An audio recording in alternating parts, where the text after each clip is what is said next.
కొత్తగూడెం జిల్లా బురుగుంపాడు మండలం సారపాక మేజర్ గ్రామ పంచాయతీ పరిధిలోని పేపర్ కర్మాగారం ఐటీసీ పిఎస్పిడిలో పనిచేస్తున్న సుమారుగా 5,000 మంది కాంట్రాక్ట్ కార్మికులు. ప్రధానమైన సమస్యలు ఏంటంటే సారపాక ఇక్కడ పరిధిలోని ఈఎస్ఐ డిస్పెన్సరీ పేరుకి ఈఎస్ఐ డిస్పెన్సరీ కానీ కనీసం ఎటువంటి మరి టాబ్లెట్ లేని పరిస్థితి. ప్రధానమైనవి బీపీ టాబ్లెట్లు, షుగర్ టాబ్లెట్లు, థైరాయిడ్ టాబ్లెట్లు కానీ దొరకని పరిస్థితి. అదేవిధంగా కనీసం పని వేళల్లో డాక్టర్లు కూడా ఉండే పరిస్థితి లేదు, మహిళా డాక్టర్ కూడా ఉండే పరిస్థితి లేదు. వాళ్ళు ఎప్పుడు వస్తారో ఎప్పుడు పోతారో కూడా తెలియని పరిస్థితి. మరి ప్రధానమైనది ఏంటంటే ఇక్కడ డిస్పెన్సరీ ఒకటే కాకుండా ఆసుపత్రి నిర్మాణం చేపడతామని గతంలో కూడా సంబంధిత అధికారులు కానీ ప్రభుత్వాలు తెలియజేసినాయి. ఇంతవరకు ఎటువంటి ఆసుపత్రి నిర్మాణం జరగలేదు. ఇక్కడ మాకు ప్రధానం కావాల్సింది ఏంటంటే ఆసుపత్రి త్వరగా నిర్మాణం చేపట్టి ఇక్కడ పేషెంట్లకి ఆదుకోవాలని కోరుతున్నాం. కాకుండా మరి ఇక్కడ రక్త పరీక్ష కూడా చేసే పరిస్థితి లేదు, బీపీ చెకింగ్ లేదు. మరి మిగతా సమస్యల మీద కూడా కనీసం ఎటువంటి వైద్యం అందని పరిస్థితి. మరి ఇక్కడ అంబులెన్స్ కూడా లేదు. ఇంకొక విషయం ఏంటంటే ఇక్కడ ఉన్న ఐటీసీ యాజమాన్యం కానీ లేదా రికగ్నైజ్ యూనియన్ కానీ మరి దీని మీద స్పందించి మా కార్మికుల కోసం న్యాయం చేయాలని కోరుతున్నాం. పాటి సోమిరెడ్డి, ఐటీసీ కాంట్రాక్ట్ కార్మిక సంఘాల జేఏసీ కన్వీనర్ని. బుర్గంపాడ్ మండలం 10లో గలి రామచంద్ర వాళ్ళ కుటుంబ సభ్యులతో కలిసి మరి ఒక 20,000 మంది దాకా జనాలు ఉన్నారు. మరి వీరికి ఈ డిస్పెన్సరీలో ఏ సదుపాయం లేదు. ఈ కార్మికుల తరపు నుంచి మంత్లీ 27 లక్షలు కటింగ్ అయ్యి మరి ఈఎస్ఐ బోర్డుకి వెళ్తుంది. మరి 27 లక్షలు వెళ్ళినా కానీ కార్మికులు వాపోతున్నారు. ఇన్ని లక్షలు పోతూ కూడా మనకి ఇక్కడ సరైన ట్రీట్మెంట్ లేదు, అంబులెన్స్ సౌకర్యం లేదు, ఇక్కడ హాస్పిటల్ లేదు. గతంలో కూడా మేము టీఆర్ఎస్ పార్టీ అధికారంలో ఉన్నప్పుడు కూడా చెప్పాము. మినిస్టర్లకు కానీ మినిస్టర్ల దృష్టికి, ఎమ్మెల్యే గారి దృష్టికి తీసుకెళ్ళాము. ఇప్పుడున్న ప్రభుత్వానికి కూడా మినిస్టర్ల దృష్టికి, ఎమ్మెల్యే గారి దృష్టికి, సీఎం దృష్టికి కూడా తీసుకెళ్ళాము. అయినప్పటికీ కూడా ఇక్కడ ప్లేసు ఇంకా ఇంతవరకు చూపెట్టలేదు. యాజమాన్యం వారు ఈఎస్ఐ హాస్పిటల్ కట్టిస్తామన్నారు. ప్లేస్ ఉంటే ఆ ప్లేస్ కోసం మేము మరి ఇప్పుడు ఉన్న సర్పంచ్ గారి దృష్టికి కూడా తీసుకెళ్ళాము. వారు కూడా సానుకూలంగా స్పందించారు. అదేవిధంగా మన పీనపాక నియోజకవర్గం ఎమ్మెల్యే గారి దృష్టికి కూడా తీసుకెళ్ళాము. పొంగులేటి శ్రీనివాసరెడ్డి గారి దృష్టికి కూడా తీసుకెళ్ళాము. వారు దానికి స్పందించి మేము అరేంజ్ చేస్తామని చెప్పారు. అయినప్పటికీ కూడా ఇంతవరకు ఇది అవ్వలేదు. దీన్ని కాంట్రాక్ట్ కార్మికులు దృష్టిలో ఉంచుకొని యాజమాన్యం కానీ ఆర్యూ గారు కానీ దీని మీద స్పందించి మాకు తక్షణమే ఈఎస్ఐ హాస్పిటల్ కట్టించాలని మీడియా. భద్రాద్రి కొత్తగూడెం జిల్లాలో ఈ ఐటీసీ భద్రాచలం పేపర్ బోర్డు స్థాపించి దాదాపు 40 సంవత్సరాలు పైబడింది. ఇక్కడ యాజమాన్యము ఈ కార్మికుల పట్ల ఏమాత్రం చిత్తశుద్ధి లేదు. కార్మికులన్నా కార్మిక కుటుంబ సభ్యులన్నా ఏమాత్రము వాళ్ళ మీద ఆదరాభిమానాలు లేవు.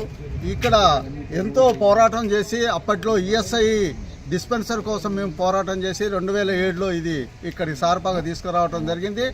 అప్పటి నుంచి ఇప్పటి వరకు దాదాపు 30 లక్షల లోపు పేమెంట్ చేయడం జరుగుతుంది. ప్రధానమైన సమస్య ఇక్కడ యాజమాన్యానికి భద్రాచలం పేపర్ బోర్డు ఇక్కడ స్థాపించినప్పుడు గవర్నమెంట్ కొన్ని వందల ఎకరాల భూమి ఇచ్చింది. ఇదే యాజమాన్యం కనుక కార్మికుల పట్ల ఏమైనా చిత్తశుద్ధి ఉంటే ఆ రోజు గవర్నమెంట్ ఇంత భూమి ఇచ్చింది. అందులో 1 ఎకరం భూమి ఎదురుగా ఉన్న ఫ్యాక్టరీ గేట్కి ఎదురుగా ఉన్న భూమిలో ఈఎస్ఐ డిస్పెన్సరీ లేదా హాస్పిటల్ కట్టించి ఏర్పాటు చేయాలి. ఇంకోటి ఎందుకంటే ప్రధానమైన సమస్య ఏదైనా ప్రాబ్లం జరిగి యాక్సిడెంట్ జరిగినా కూడా నేనే దగ్గరుండి 3-4 యాక్సిడెంట్లు జరిగితే వాళ్ళ సంబంధిత కాంట్రాక్టర్తో మాట్లాడి అంబులెన్స్ మాట్లాడి 15,000 20,000 అట్లా మాట్లాడి హైదరాబాద్ పంపించడం జరిగింది. ఇక్కడ ప్రధానమైన సమస్య అంబులెన్స్ లేదు.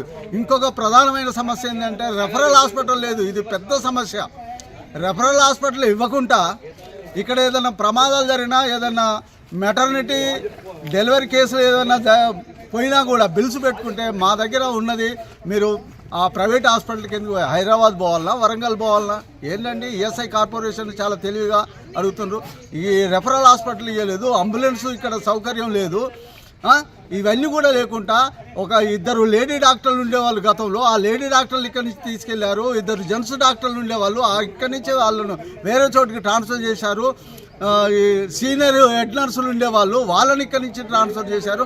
మొత్తం ప్రైవేటు సిబ్బంది ఇక్కడ పనిచేస్తున్నారు, కాంట్రాక్ట్ బేసిక్ సిబ్బంది పనిచేస్తున్నారు. వారానికి ఒక రోజు ఐఎంఓ అంటే డాక్టర్ గారు వారానికి ఒక రోజు రావడం జరుగుతుంది. ఆ వచ్చిన డాక్టర్ గారు వారంలో ఒక రోజు ఈ బిల్స్ ఇవన్నీ చెక్ చేసి సంతకం. 50% నిధులు కేంద్ర ప్రభుత్వానికి, 50% నిధులు రాష్ట్ర ప్రభుత్వానికి పోతున్నాయి.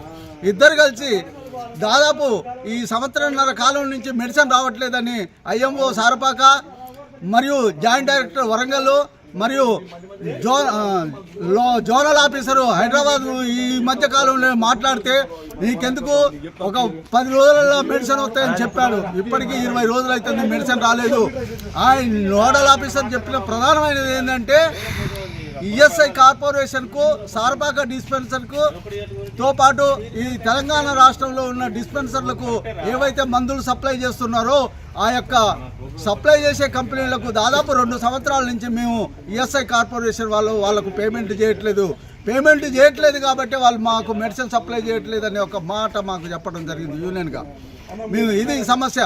మరి ఈ ఐటీసీ భద్రాచలం నుంచే కాకుండా మిగతా చోట్ల నుంచి పోయే అమౌంట్ ఏమవుతుంది?